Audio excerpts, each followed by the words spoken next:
sorotan, Pak. Dan berbicara tentang perkembangan praktik korupsi di BUMD. Sebetulnya apa saja sih, Pak, indikasi atau modus yang ditemukan, Pak Pahala? Baik, jadi BUMD ini setelah kita kumpulkan datanya, jadi mulai tahun lalu ada semacam reformasi di Kemdagri untuk pengelolaan BUMD. Gitu. Kita bilang bahwa ini asetnya 900 triliun dan ini labanya ternyata cuma 3 triliun, gitu kan? Jadi jauh dari ini. Saya bilang untuk daerah sebenarnya dia sangat penting. Nah kalau modus korupsinya dari yang ada kita bagi dua, BUMD yang BPD, yang bank gitu ya, bank BPR gitu, dengan yang non BPD atau non perbankan. Kalau yang di bank seperti biasa gitu yang kita dapatkan misalnya penempatan dana di BPD. BPD ini kan rekening kas daerah harus di situ semua gitu. Jadi pemerintah daerah kalau punya uang APBD harus ditaruh di sana. Nah kadang-kadang oknum kepala daerah bilang kalau saya taruh di sana saya harus dikasih kickback. Gitu. Jadi BPD melayani beberapa daerah, gitu. Beberapa oknum kepala daerah.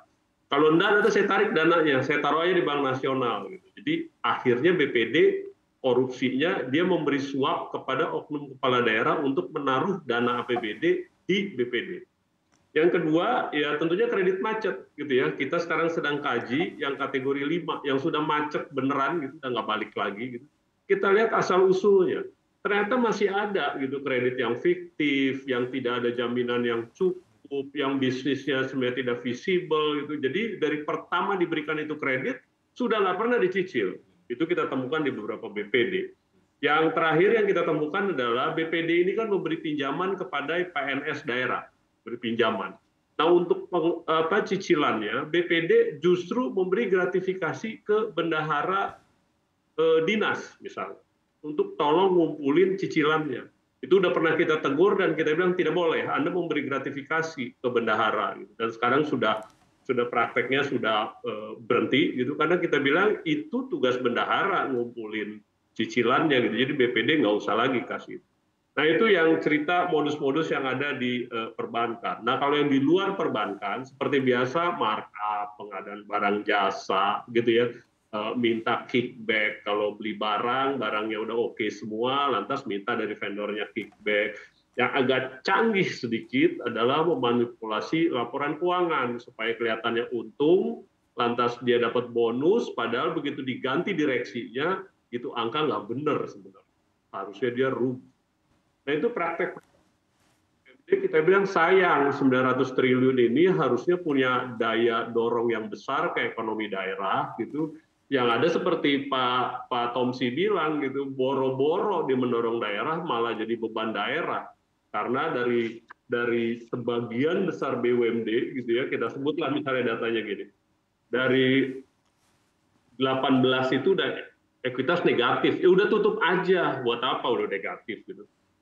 Hampir 300 dia rugi, jadi 30% dia rugi.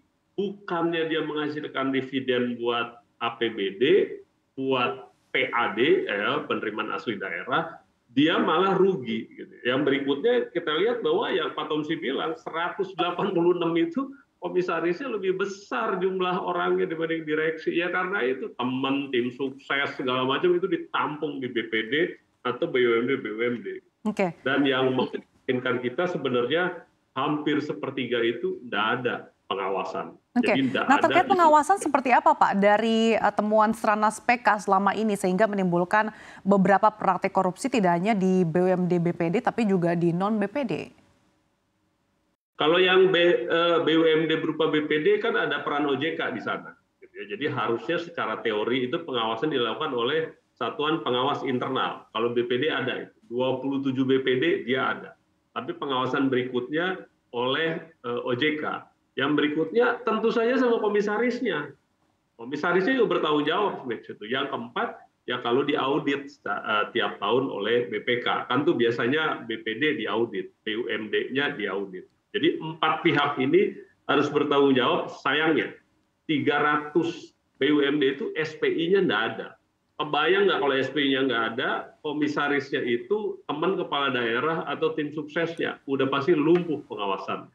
Dia bukan bank, siapa lagi yang ngawasin? Cuma audit tahunan BPK, kalau dia kena sampel. Kalau nggak kena sampel, selesai dia. Jadi kita lihat bahwa instrumen pengawasan, baik pengawasan harian maupun pengawasan yang lebih strategis itu sekarang ini kondisinya masih sangat memprihatinkan. Jadi kalau ada korupsi di sana sini kita bilang itu dampak aja lah, karena secara struktural kita masih belum lihat BUMD ini kuat pengelolaan.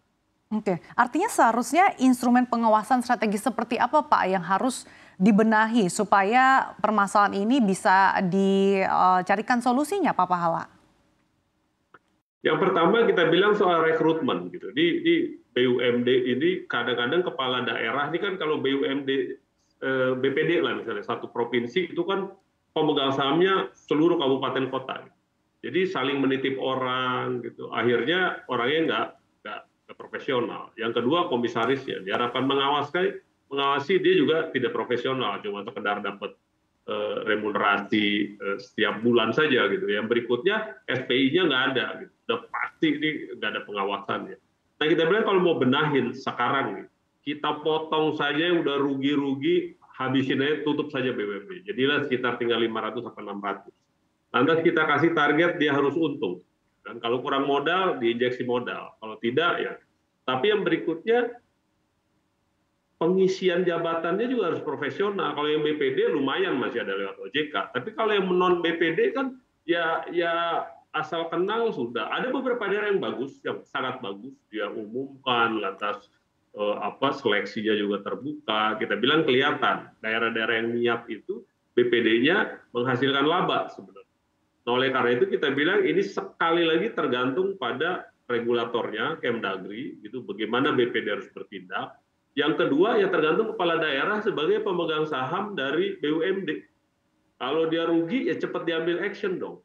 Kalau dia katakan minta bantuan modal ya kayak apa dia. Tapi kira-kira yang udah ekuitas negatif, yang 300 sudah rugi itu tutup aja. Tutup aja udah gak ada gunanya.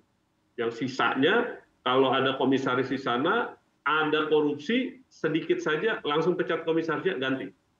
Itu tanggung jawab dia.